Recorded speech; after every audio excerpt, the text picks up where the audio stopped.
Hey, what's going on, everyone? So, let me adjust this thing really quick. Play around with the adjustments.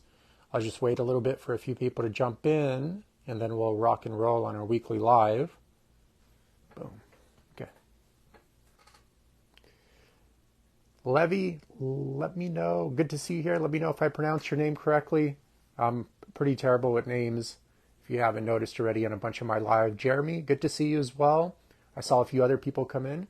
So just having my traditional Saturday organic coffee, always in glass or stainless steel, up to you guys. Richard, good to see you as well. Hope you had a good week. Hope it wasn't too busy. Okay, so I'm going to try my best with this name, Jazua. Let me know if I got that right. I know I probably got that wrong. Joshua. Okay, cool. Joshua as well is in the house. Thank you for spelling it out. I'm glad some people are helping me with the names these days. So it's always, honestly, sometimes even on assessment calls, just pronouncing people's name, Yozua. Remember, English is my second language too, you know? So it got to give me a little bit of flexibility there. Let me know if I got it right that time. Send me a voice memo on Messenger after. I'll get it right. I'll get it right one of these days. So, Tony, good to see you as well. Okay, you guys, so let me get my notes here and we'll rock and roll. Remember, you guys, these calls are for you too. So if you have any questions at all, just go ahead and text them below and I might have the answer. I might not, but I'll try my best to answer it. I have been doing this for like 17 years already or so. So most likely I'll have like a reasonable answer that you can kind of take action on. But the focus of the call today is to talk about injury prevention and how to not get injured while trying to achieve your health and wellness goals. Joel, good to see you. Larry as well. Terry, good to see you. How to not get injured in the gym, because the gym or just physical exercise or, physical fitness goals or whatever, athletics, it's like a double-edged sword. It could help you, but it could also hurt you if done incorrectly. A lot of injuries happen in the gym. I think last time I looked into it, even in the military and the police department, 90% of injuries that occur in those departments happen in the gym, not out in the field. You would think a lot of police officers, obviously they do get injured, but statistically speaking, in terms of the amount of injuries that occur, 90% of those injuries do tend to occur in the actual gym working out, which is kind of sad. And I've been injured myself as well. I'll talk about that in a little bit during our call also. But that is sad because a lot of people do go to the gym to, improve their appearance and become healthy and stuff of that sort. And it ends up doing the opposite oftentimes, especially if not done correctly, or if it's overdone or if not properly implemented, because oftentimes it's not what you do, but how you do it. And the people end up getting injured. Then it becomes, not so fun to work out, especially once the injuries start stacking up or like wearing down of the joints and arthritis and overuse starts building up. All of a sudden it becomes a place associated with danger and pain and stuff of that sort, and not very pleasant to work out anymore. And a lot of people quit, especially into older age, especially if they don't take care of themselves. In older age, you should be spending more time on physical activity, more time on mental health and rest and stuff of that sort. But usually people are so beat up by the time they get into their 40s and 50s, they begin to have negative associations with exercise because they've accumulated too many injuries. Bob, good to see you. So we're going to go over the video today on how to avoid these injuries and make sure you're staying healthy enough to be able to work out into hopefully your 60s, 70s, and 80s. I even have a 79-year-old client right now in Canada, and he's still working out 5 or 6 days a week, no problem. But you just have to approach it in a very smart way. And also, just to give you an idea, I mean, my grandmother lived off-grid her whole entire life and lived to be 87 years old, and very, without going to the doctors a single time, and very physically active her whole entire life, and still able to maintain that physical activity into her 80s. So it's possible. You just have to obviously stay mentally and physically well your whole life. It can't be this kind of sprints of doing it well for like 2 or 3 months and then falling off the bandwagon for a few years or a few months. It has to be a consistent thing, but it has to be done correctly so you're not wearing yourself down and destroying yourself in the gym, okay? Because you could easily fall into that pattern and easily get injured. And even if it's not a major injury, you could easily just put too much wear and tear and damage on your joints. And then after a while, you start developing arthritis or degenerative discs in your back, and which could lead to arthritis of the facets as well. And it's just not pleasant to work out when you're in constant pain, obviously. So here's some, I'm going to go down just the list here. It's not in any order of importance. So it's just like randomly scattered here. But just a lot of these things are going to be important to consider when looking to stay injury free.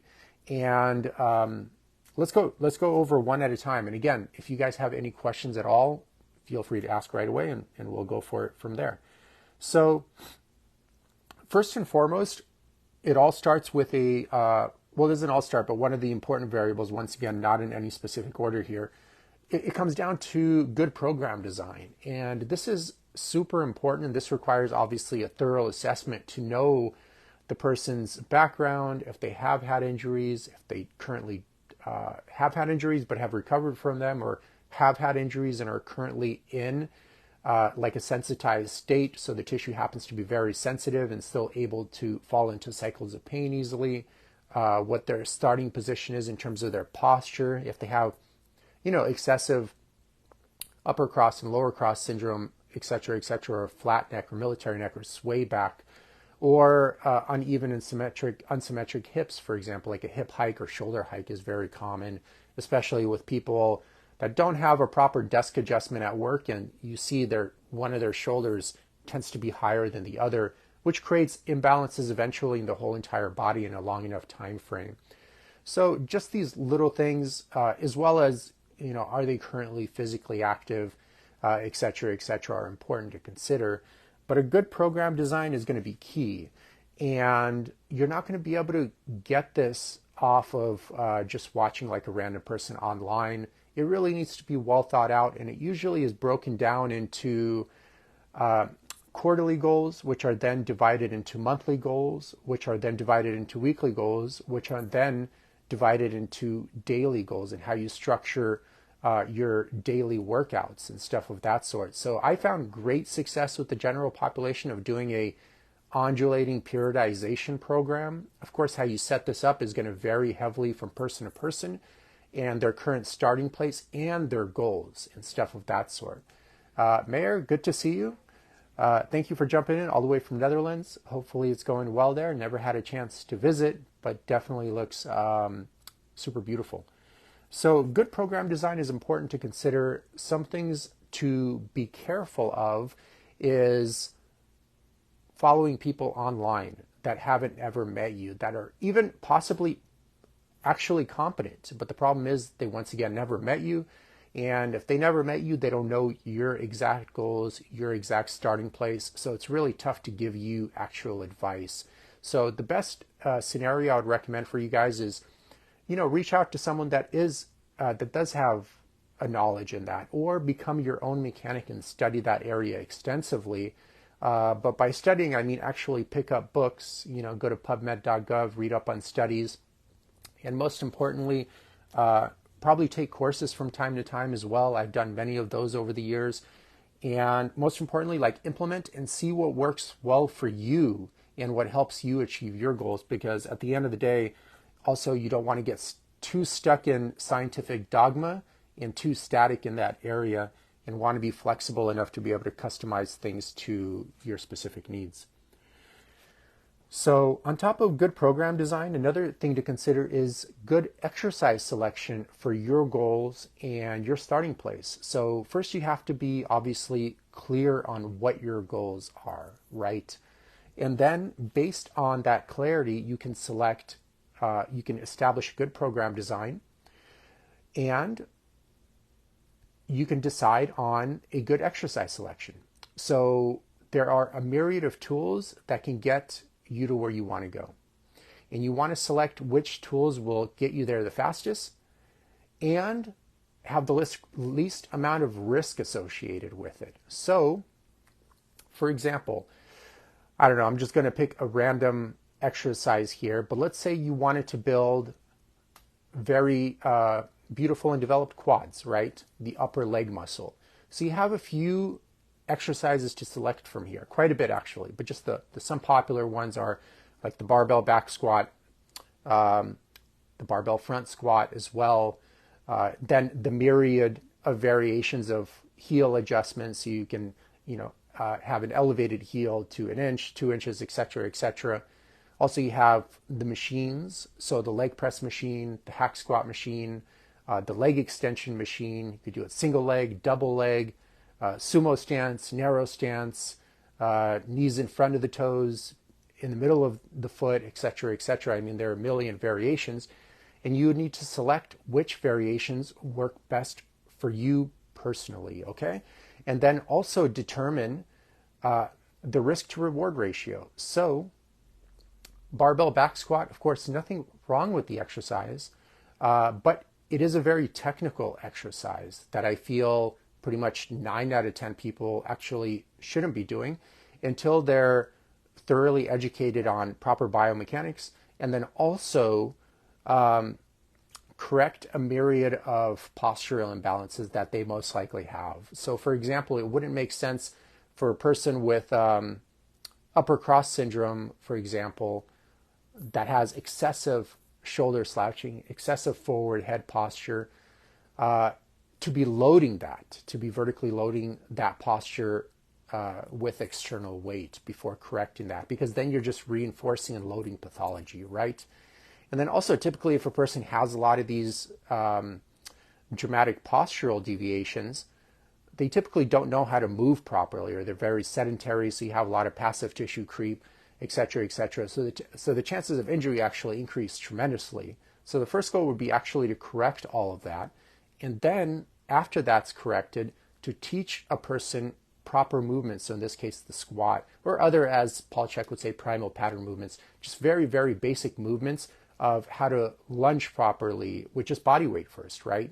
Because you need to be able to do it with body weight successfully first before loading with external weight. Mohammed, Kyle, Hal, good to see you guys, before loading with external weight. So that needs to be done first with proper balance, okay? And then once that is achieved, then of course the person can start loading their back with weight and then progress appropriately. But it doesn't make sense, like if you have a person with poor posture and can't even balance on one leg, for example, to start doing a barbell back squat right away. All right.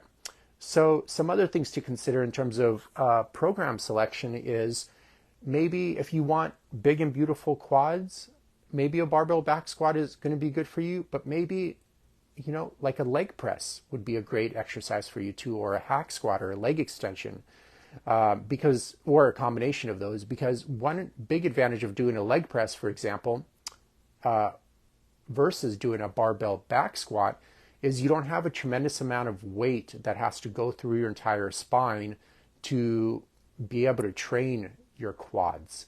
And typically then you would have to load the weight quite a bit for your quads to be able to get exhausted, versus doing something like leg press.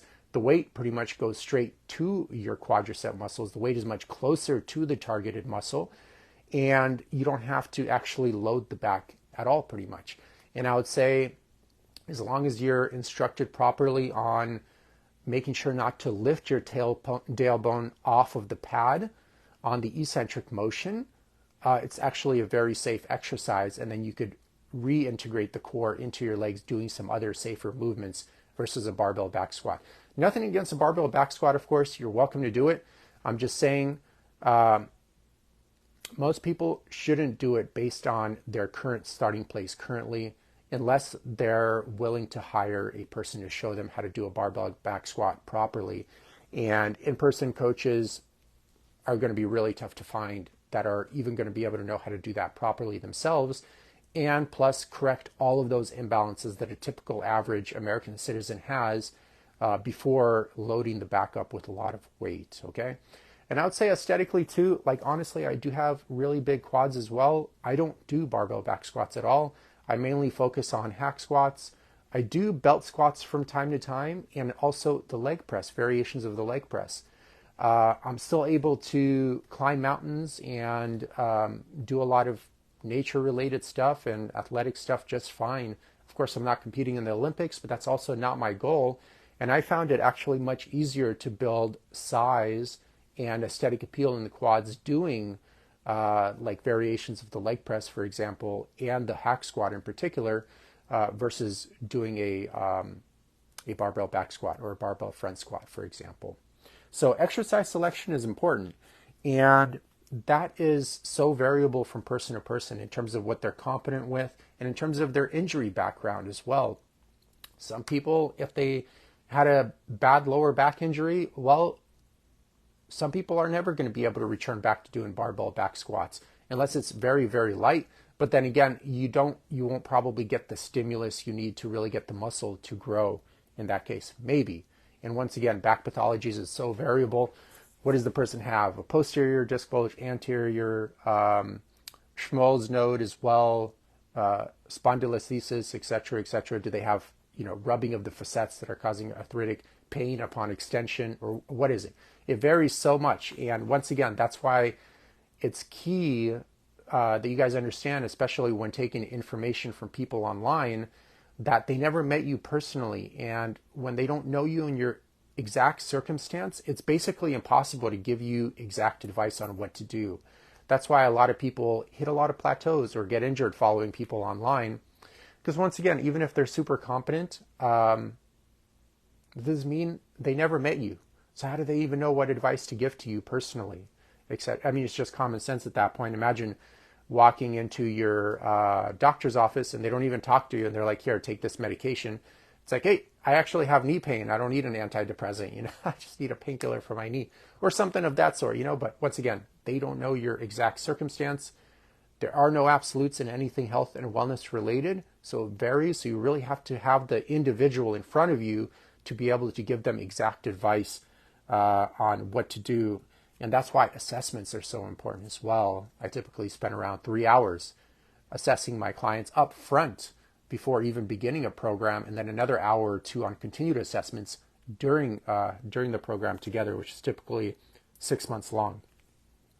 So proper exercise selection, we selected that and we covered that. And once again, it's going to vary from person to person, but it's important to get that right, because you want to pick a vehicle and a tool that's going to let you accomplish the goal you want to accomplish, okay? So just because this guy's doing something, doesn't mean it's going to work well for you, obviously, okay? So some people are going to say, oh, Eugene's full of crap. You can build good quads doing barbell back squats. You can. I'm just saying a lot of these things are important to consider, and certain exercises are obviously far more dangerous than other exercises.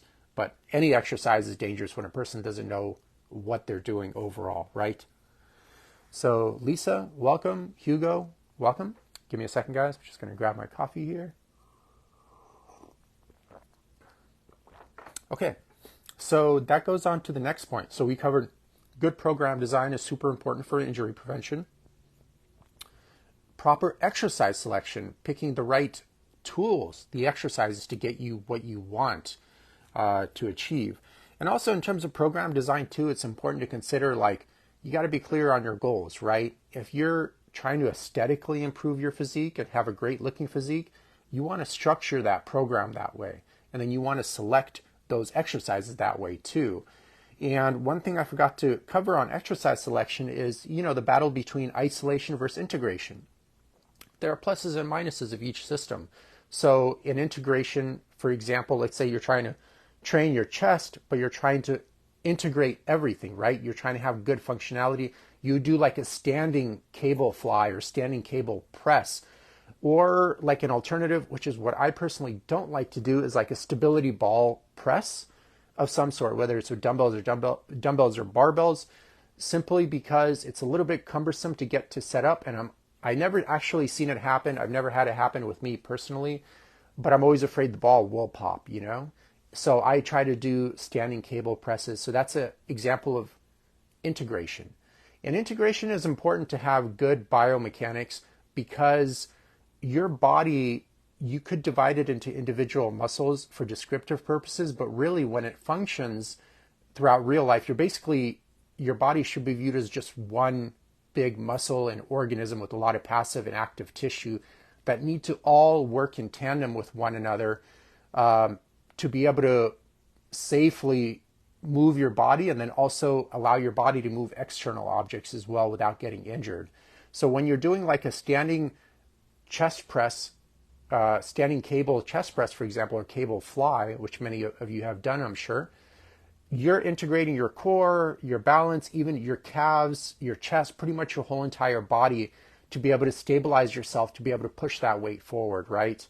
But when you're doing, let's say, a pec deck machine, you're seated, okay? You're definitely not activating your legs. Your core can be actually completely relaxed, almost completely relaxed for the most part, and you really just could focus on contracting the chest.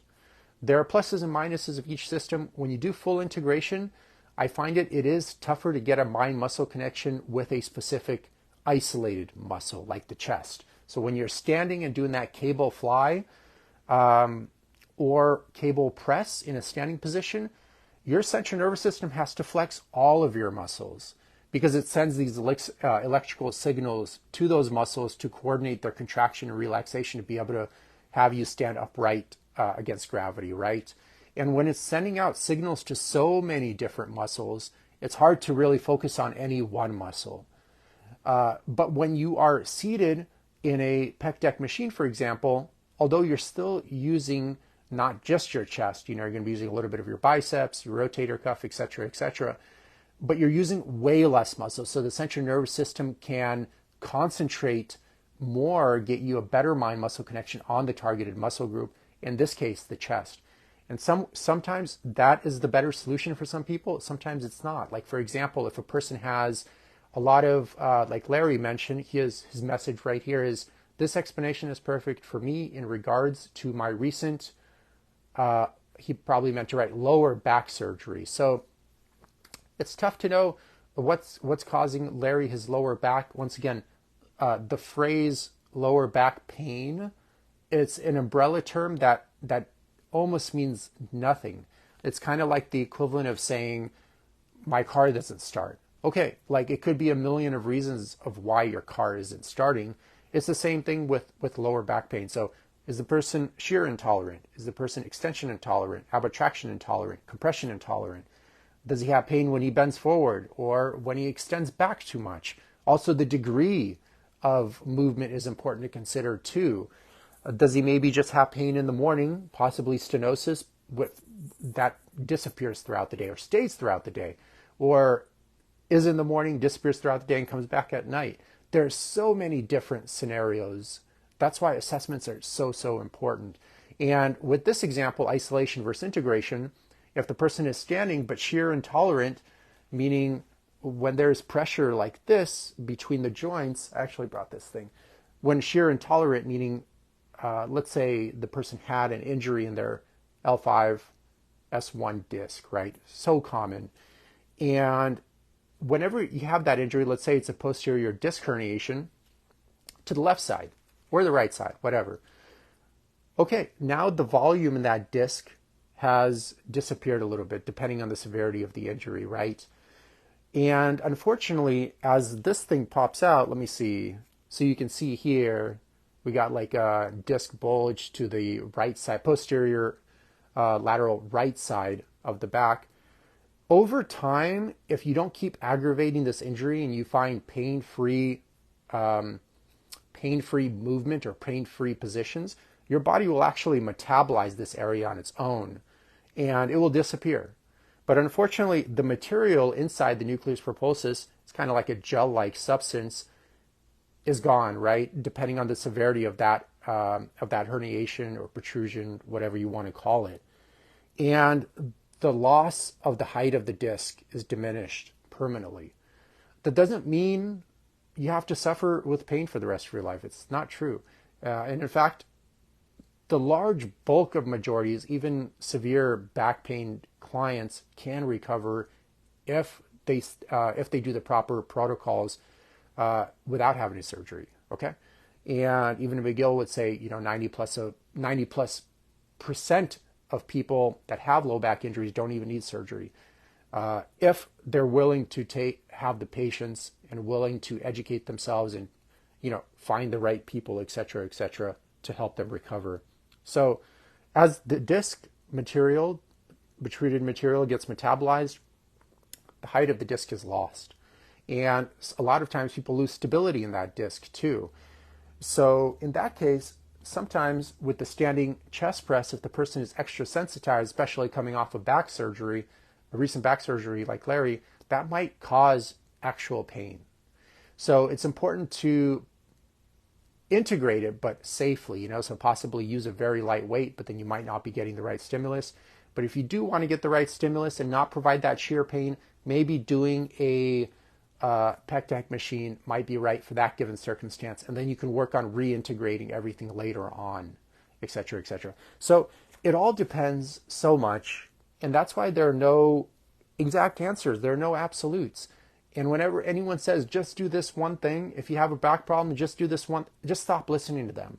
Whether it's from nutrition circles, mental health circles, physical fitness circles, if they say this is the way, that is an instant red flag. Either the person's very incompetent or they're an egomaniac of some sort, and they're kind of very biblical in their interpretation of information and all that stuff. So there is no one way, and there are no absolutes. It literally varies so much from person to person, and the only way to give exact things that would probably work is to have that exact person in front of you and do a proper assessment and then give them proper advice. So important. And especially with back pain clients, be very careful with following anyone online. Okay? It's so variable, and an in-depth assessment is needed to be able to determine what exactly is causing your back pain and how far ahead in that injury you are, how far recovered, and then set up a proper protocol from there. Huge red flag, once again, if a person says, just eat this and it'll solve everything, or just work out this way and it'll solve everything, or just do this and all your back pain or shoulder or neck pain will disappear.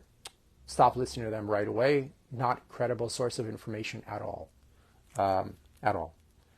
So, okay. So isolation versus integration. It's up to you. I do a mix of both. I integrate and I isolate. I find it easier to develop my chest when I isolate, but it doesn't seem to make a difference when I train my back or legs, or when I train my back or arms, for example, and legs for the most part. Although I do some isolation work for the legs as well, they still seem to grow very easily, even with integration. And once again, if function and movement is ideal, then you want to train function and movement to your specific task. So if, let's say you're a construction worker and you need to lift 80-pound bags of cement off the ground, you need to train to be good at that specific movement. You know what I mean? You got to train exactly for what you're trying to get good at. So if you're trying to be a good swimmer, you got to go swimming and do supplementary routines that would help you with your swimming. But first, like I mentioned, that's why it's so important to be very crystal clear about your goals, right? Because without that, you're just doing random stuff. And if you have no direction, you get lost easily, right? So you got to first be crystal clear on your goals. Do a very thorough assessment. That's our next topic here. Topic 3 is a proper assessment, which takes around, upon first meeting a client, I'm telling you, even pretty healthy people, around 3 hours. That's how much I spend with my clients before starting any programs. Personally, if I go to the doctors or I go to anyone else and they're doing like a quick 5-minute Q&A, like run the other way. There is the human health and human physical and mental health is so complicated, and how a person arrived at problem ABC is so variable. You need to know a tremendous amount of information about that person, because more times than not, it's the person that's causing their own problems. So if you don't change the person, the problems keep coming back, which maybe is what the health professional wants, because then they have a revolving door 401k client that never gets better, and they keep coming back for more and more services. And that way you can just keep billing them and making a tremendous amount of money off of them while the client never gets better, which is most of the time what happens with the medical drug approach, chiropractic, et cetera, they just focus on symptoms, even personal training a lot of times too. They just focus on symptoms and never really changing the person that caused all the problems and educating them on how to create that change in a sustainable and realistic way for that given person. So proper assessments are key. I'm telling you guys, if you go to a coach, a trainer, huge red flag if they're not spending at least like 3 hours assessing you, if they're not thoroughly assessing your movement, thoroughly talking to you about your goals and having objective ways to measure and track how those goals are progressing. Hernandez, good to see you. Thank you for doing this live. Hey, thank you for jumping in. Your time is spent too. Raul and Severin, let me know if I pronounced your name correct. I'm sure I got that one wrong. And then we have also Christo, good to see you. Thanks for jumping in, everyone. So proper assessments are key and super important, right? And if you're going to a coach and they're like just having you sign an NDA and doing a quick Q&A and then throwing you into a boot camp class with 20 other people, I would personally not sign up for that. If you're going to your doctor and they spend like 5 minutes upon first meeting you chatting to you about only symptoms and not how you got to those health problems and then how you could resolve those health problems through proper holistic coaching, I would also not go to that doctor either. Same thing with chiropractic. If you have like back pain or neck pain and you're going in there just quickly adjusting you and showing you 1 or 2 stretches and not evaluating your posture in detail, your movement in detail, talking to you about your workstation and possibly what needs to change there, how much load you're putting on your body inside and outside the gym during everyday living plus working out, among a myriad of other topics. Also, you got to run the other way. It's up to you. So this explanation of perfect knee. Yes, lower back. Okay, cool, Larry. I got to do another one on lower back pathologies. I actually, I spent like a few years learning about spine pathologies and in particular lower back pathologies. Even took, which I think would be a good resource for you, Stuart McGill's low back pathology 3-part series course, which I spent about a year doing, but highly recommended, especially if you're recovering from surgery. Super important because the chances of injury is still pretty high after surgery if the person isn't thoroughly educated on proper movement, spine hygiene, and ideally diet too, which has an impact on having the person's low back recover quite a bit, and a couple of other lifestyle variables. So proper assessments are key, super important, okay? And I'm telling you, it's just a really good assessment takes at least like 3 hours. So I do like 3 hours and then also like an hour to follow up during the program as well. So a total of 4 to 5 hours of total assessment time. Plus like follow-ups are important, weekly follow-ups, having objective goals, et cetera, et cetera. All that stuff is important. And the reason of how it ties into avoiding injuries, because once again, you got to know the specific person's circumstance in order to be able to give them good advice so they don't injure themselves. And that's like super important, okay? Another important thing to consider when avoiding injuries is biological adaptation. And what it's just a fancy phrase that means giving your tissue enough time to adapt to certain stimuli or exercises and not rushing the process. This is super important. And this means basically giving your body enough recovery time. And that goes into having really good program design and really good exercise selection that are specifically tailored to the individual. And a good way to do that is to obviously have enough rest in between workouts and stuff of that sort. So biological adaptation is super important and takes a very long time and has to be approached in a conservative way, especially when dealing with biological adaptation of passive tissue, such as the discs, the bone, the ligaments, the tendons, etc., okay? And if you rush that, and if you surpass your biological tipping point of what that tissue can handle, then an injury will happen and stuff of that sort. So a few other important things to consider are diet and hydration are huge, because the worse your diet is, the more prone to injuries you will be. Okay. And then also you're just not going to be looking your best and not really get the most out of your gym workouts if your diet really isn't on point. And in terms of what you should be eating, it's once again, it's impossible for anyone to tell you, even if they're super smart online, because once again, they never met you. They don't know your goals. They don't know your current digestive health, of what you can or can't handle, all that stuff. Even maybe your economic status as well, in terms of what you could afford, it might be important to consider as well. And that's why a lot of you got to be careful with following a lot of advice online. No absolutes, but some general things like I personally do are I make sure to eat pasture-raised meats, only for my protein source, and wild fish, and then also deer. Like, for example, a typical week for me, 2 days out of the week, I have elk. 100% pasture-raised elk, which I get from forceofnature.com. And then 2 days a week, I have 100% pasture-raised deer. And then 2 days a week, I would have like 100% pasture-raised and 100% grass-fed bison or beef or something of that sort. And then maybe 1 or 2 days out of the week, I would have wild fish, some type of wild fish variety. And then with that, I have like a bunch of organic vegetables that I mix, a lot of mushroom varieties, also jasmine white rice, mainly for the calories and the carbohydrates, and also just a lot of water. Water is going to be key for muscle development, for skin quality, hair quality. It is the most important nutrient out of all the nutrients. It powers every single cell in your body, and it hydrates those discs for those people with low back issues, because those discs in the low back are mostly water and collagen for the most part.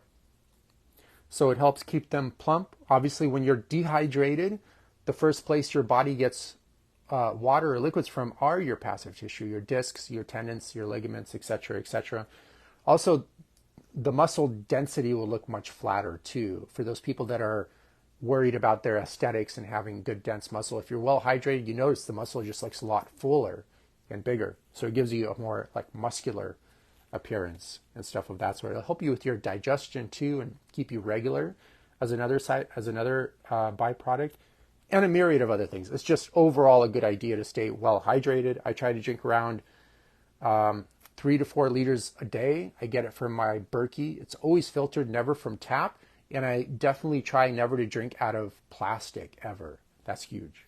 Okay. So once again, diet's super important because that's what rebuilds your tissue. So if your diet is poor, your tissue will be weak, and thus you'll be more prone to injuries. And even if you don't get injured, just your results wouldn't be that great if your diet is really not on point and you don't have a good understanding of sourcing food correctly and stuff of that sort. I love biodynamic food that's raised, that's grown on a biodynamic farms or regenerative farms. You guys can check out websites like AmericanGrassFed.org. Natural Grocers is a great grocery store to get a lot of those meats and products from if you have that in your area. Great companies are, I'm getting literally $0 from this. So these are just companies I shop from, not biased at all. azgrassraisedbeef.com is great. Like the number 5 barbeef.com is great as well. I actually worked on that ranch to do research for my second book for about well over a year. Amazing facility that basically sells amazing ranch rather, not facility, that basically sells wild beef. So the owner, Frank Fitzpatrick, doesn't clip the bulls, doesn't dehorn them, doesn't give them any vaccines, any medicines, no antibiotics, no beta agonists, no steroids, literally nothing. They're just out there in the wild. They're eating grass 100% of the time, a little bit of alfalfa like the last few weeks before processing, which is basically just another form of forage. And that's it. It's just natural wild beef like you would run into if you ran into some cattle randomly out in the wild. And that was a great resource. I still buy a lot of beef from him as well. And stuff of that sort. You want to, like, personally, I stay away from a lot of the factory farm stuff. A lot of grain-fed meats I stay away from as well. You could have them from time to time, like chicken, turkey, pork for sure. I try to eat mostly just in terms of meats and protein products, 100% grass-fed products that are, once again, fed a species-specific diet. That's really important because if the health and the nutritional composition of the animal is optimized, then when you eat that, you inherit that quality as well, and that's going to show in you too. And I eat like that all year round. I rarely eat out, and I'm able to stay very lean all year round. I'm almost like 39 years old. Never used steroids, hormones, performance enhancing drugs, peptides, none of that my whole life. And I don't have any joint pain at all. My blood work looks great. My testosterone is just very high. Of course, there's more to it than just diet. There are a lot of lifestyle variables, internal and external variables to consider. But just to give you an idea, I mean, if you're eating like a human being, your health is going to be pretty damn solid, because that's one of the huge, outside of just chronic stress, that's one of the biggest downfalls of the average American, just an extremely poor diet and a huge disconnection between what healthy eating really is. Because if you're eating healthy, you're just not going to be overweight. You're not going to have skin issues. If you're genuinely eating healthy for your type, you're not going to have skin issues, poor quality hair, poor quality nails, poor quality blood work, saggy boobs, big gut. You're just not going to have that, Aaron. It's really tough to especially eat in a caloric surplus if you're just eating single ingredient whole food, like the broccoli, the steak, really tough. I never seen a single person 17 years become obese eating that way or gain any noticeable excess body fat ever. So there you have it. Some other things that will definitely help you with injury prevention are just the obvious things. But once again, also one other thing I have to say, whenever I start talking about my diet, not a lot of people, but a decent amount of people say like, it's too expensive. It's not too expensive. Trust me, the average American is spending $8,000 to $16,000 a year on just eating out and alcohol and travel and a bunch of other non-essential expenses. $8,000 to $16,000 a year. Okay, so that gives you way more than enough money to shop exactly how I'm shopping, no problem. And this food gives you lasting change that you get to enjoy daily, like great hair, great skin, you get to enjoy daily. Fit, firm-looking, sexy-looking body, you get to enjoy daily. When you go out, like, what are you getting for that $20 meal? You're just getting a bunch of toxins and industrial seed oils, and now you look chubby, your skin looks weird, and you're blaming it on your genetics or something silly like that. So definitely have the money. Don't use that excuse for sure. Look over your accounting and you will see you have way more than enough money. Way more. Pretty much almost everyone. Just to give you an idea, a few days ago, I went to Heb. It's kind of like a grocery store with very affordable food, right? Just to get something really quick, and I walked in there, and pretty much the majority of people there were very obese, right? And you look at their shopping carts, and what do you see? Just a bunch of processed food. But if you look up the price of that processed food, the markup is quite high. So for example, a bag of potato chips versus the 2 potatoes that were used to make that bag, what do you think is going to be more expensive? Bag of potato chips, probably like $5. I never bought potato chips. I don't know how much they are these days, but let's say $5. I guarantee you those 2 whole potatoes are like, I don't know, 50 cents or something like that. So look how the contrast and difference, okay? And I'm looking at these people's cart. They're very obese, very sick. And you look at them in the checkout aisle and they're spending hundreds of dollars on food per week. But it's like cheap, processed junk. And at Heb, like they sell, it's like factory farm meat, of course, but it's a huge upgrade from processed food. They sell like a, pound New York steak for like $7. And you can buy cheaper cuts too for like way cheaper. And you can just eat that stuff and just the chicken and just the frozen vegetables, for example, and just water and be freaking ripped and shredded your whole life. And it's going to, I guarantee you, cost you maybe like $90 a week, maybe less. That's for the amount I eat. So you have to So for example, what I spend is about, let's say 150 to, like 150, I would say on average per week on food. And I eat close to like 3,500 calories a day. So most people aren't going to be eating that quantity. Say on average, it's 2,000 calories a day. Even if you were to shop like me, just getting all pasture raised meats, all organic vegetables, etc., you're looking at, I mean, realistically, five to 6,000 a year, 5 to 6,000 a year.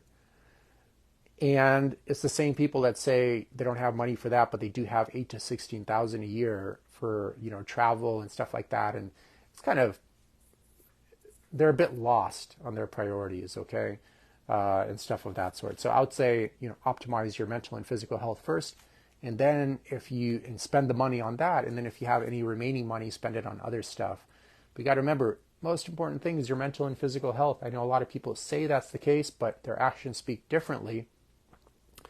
And what are you going to do if you have serious low back pain, or you're depressed, chronically depressed? Your life sucks all of a sudden. And the state of your health basically sets the ceiling for how happy you can be in life. So even if you're doing super well, let's say financially, you're like at an A, but your health is at like a D minus, your quality of life is actually at a D minus. So anyways, something to think about.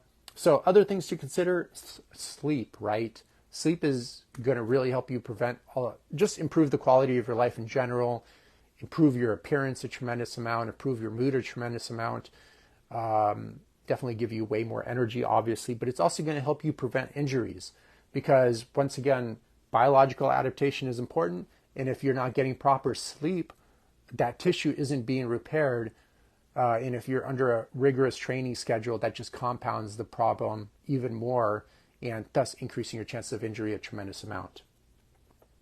So, and a lot of these things, you have to remember, they're easy to understand, and this is where a lot of people get confused. They're like, I get it, I know you get it, and I know you understand it, but how well are you actually doing this 7 days a week, all year round?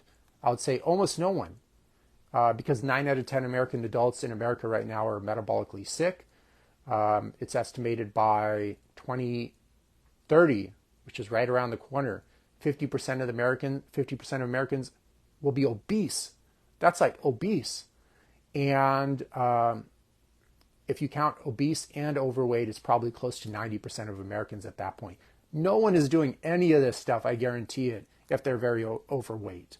Not even close, because there's no way you would be overweight eating whole organic food or sleeping well and doing a lot of this stuff we mentioned here, moreover, like a couple of other things. So stress management is huge too. Just being conscious of how the central nervous system has evolved to function is super important. So remember, if you have a bunch of low-grade chronic stresses like deadlines, a lot of deadlines, nagging boss, nagging coworkers, maybe some financial stress, plus you have major stresses as well, combined, that's the worst possible scenario. Then your body produces a tremendous amount of cortisol. And if you're training really hard, it's just going to produce more cortisol and run you down into the ground even more. Plus, stress tends to be mentally distracting too. So just that alone could increase the chances of injury. So that should be dealt with thoroughly, etc., which might mean in some cases, not every case and everyone is different, but it might mean you got to quit your job. You got to get something more sustainable. You might have to move states if you're living in like a super expensive area. You might have to get a remote job and just move to a different state so you can, free up your financial stress of some sort, etc., etc. So a lot of these things are important to consider if you want to avoid injuries and just optimize the quality of your life in general. So another important thing to consider is just being really good and intuitive with listening to the pain teacher. And Americans especially are beyond horrible at doing this. They've numbed themselves out their whole entire life with various medical drugs. Oh, I have depression. Instead of learning from this and figuring out, I've done already a detailed video on it, figuring out, how I could improve my core values, my physical health, my gut health, get more in line with my inner star, etc., etc. I'm just going to take I'm just going to max out on Xanax, which is super silly in my opinion. And I've never seen anyone get better just taking the psychiatric route without doing a tremendous amount of the inner work necessary to really create that change to get rid of the depression. Never seen anyone get better. In fact, I just seen them increase their chances of suicide even more personally, okay? Which is, should be criminal to practice that way, but it is what it is. If there's a customer, there's a drug dealer, right? So, listening to pain teachers, super important. So if you have, let's say, a nagging shoulder issue or back issue, you want to listen to that and you want to figure out like what is causing this nagging issue and how could I change that, etc., etc. You don't want to be working through it. If you feel tired, for example, that's kind of a pain teacher. That's your body's way of telling you you need to sleep, rest, stop throwing so much at your schedule and doing so much. It doesn't mean, it's not saying I need an energy drink or I need coffee. It's saying rest, sleep, please, I'm tired. And the more you don't listen to all these pain teachers, and many Americans have many of them, gut issues, mental issues, musculoskeletal issues, central nervous system issues, they just drown themselves out with drugs. They don't listen. They drown themselves out with coffee and energy drinks and workaholism, etc., etc. And they wonder why they look so terrible and feel so terrible year after year. It's not your age. It's just you're living your life unsustainably and not wisely, and you're not listening to the pain teacher. And it's only going to get louder over the years if you don't listen. So you don't listen to the high blood pressure or something else today, well, you got cancer tomorrow. Good luck with that one. So let's say those are good. There are a couple of other things to cover, but those are great injury prevention strategies. Let's cover some things like if you've already been injured, what you can do. So first and foremost, if an injury has already happened, David is in the house. So David's writing, by the way, everyone, David is one of my clients, so it's a little bit biased here, but I think we started 2 months ago. Let me know if I'm right, David, maybe a month ago, maybe 2 months ago. But he's turning 60, and has dropped significantly, having lost 40 pounds. Okay, so David has lost 40 pounds. I thought for some reason it was like 30 pounds or something. I looked at his program today, and he made it into the 280s, which is a great milestone. David is turning 60, and the goal is to have him be at 250 by, I believe, February. I'll have to check again. But just to give you guys an idea, it's never too late to start. Weight loss, especially fat loss, is easy at any age if you do it right, okay? So even muscle gain is possible. Like I have that 79-year-old client which made amazing results, and he was just working out at home with just dumbbells and a pull-up bar. I don't even have him going to the gym. But yeah, so David, for example, he went hiking like 2 weeks into the program and accidentally injured his foot. And we just focused on lifestyle and nutrition variables, and he was still able to lose around 30 to 40 pounds within 2 months or 2.5 months. I forget the dates exactly, just to show you guys how far that can go when you just kind of like eat a normal, natural diet, which is huge. So, and yes, he mentioned that his lower back pain has dropped significantly while losing weight. For some people, their excess weight is creating too many compression and shear penalties on the back, also torsion penalties possibly, and that could be causing that person's back pain. So in this case, it was David's issue. As you noticed, as his weight went down, his back pain went down as well. That could be the case in some people's cases. So when you already have an injury, it's basically when you have pain of some sort, let's say back pain or shoulder pain, it's basically your body's way of telling you that you need to stop, like doing whatever you're doing. And depending on the severity of the injury, it's going to vary, right? But let's say, let's cover the degrees first. So let's say you're doing like an overhead press and you feel like a slight kind of wear and tear or pinching sensation in the shoulder. So I would recommend not working through that, but try different angles of elbow positioning. A lot of times when people have their elbows way flared out and they're pressing up, it will cause a lot of pain. But when they bring their elbows in tighter, it takes the pain away. Also, it just depends on what's causing that pain as well. Sometimes if the area is very achy and overused, you would have to look into your program design. Maybe you're doing way too many pressing motions and you don't have enough time for that recovery, or don't have enough time for that biological adaptation. So it's too much wear and tear, not enough recovery, and that will cause pain even if you are doing the technique correctly. There could be so many things to consider there, but just know that when you already have pain, it's your body's way of telling you need to stop, or maybe not stop, but significantly change whatever you're doing so the pain goes away. Definitely don't work through the pain. That's very important. And then also in terms of the pain, when you do have the injury, so we had two low back individuals here. One of them is a client, one of them is not.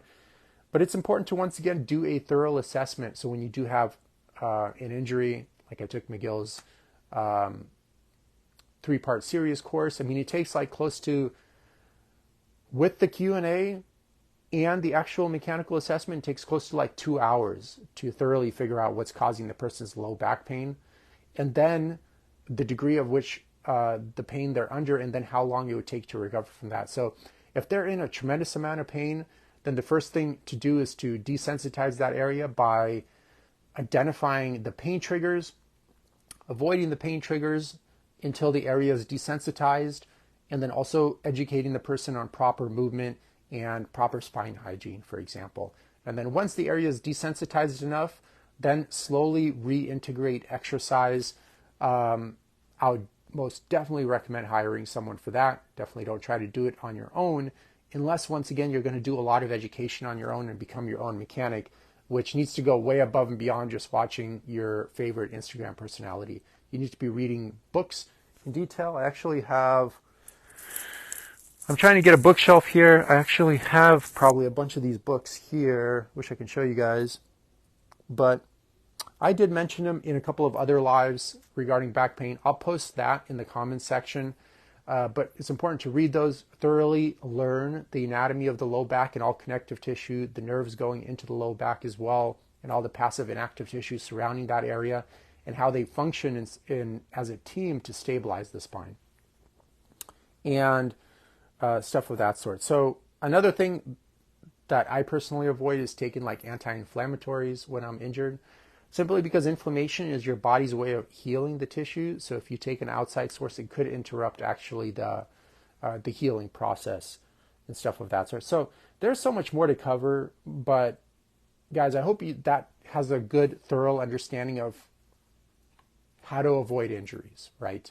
And if you follow a lot of those tips, I'm pretty sure your chances are going to be pretty low. So that's all I wanted to cover today. It's good to see everyone. I saw David jumped in last minute, and thank you for jumping in. And I hope everyone is doing well. Okay, have a good weekend. Take care.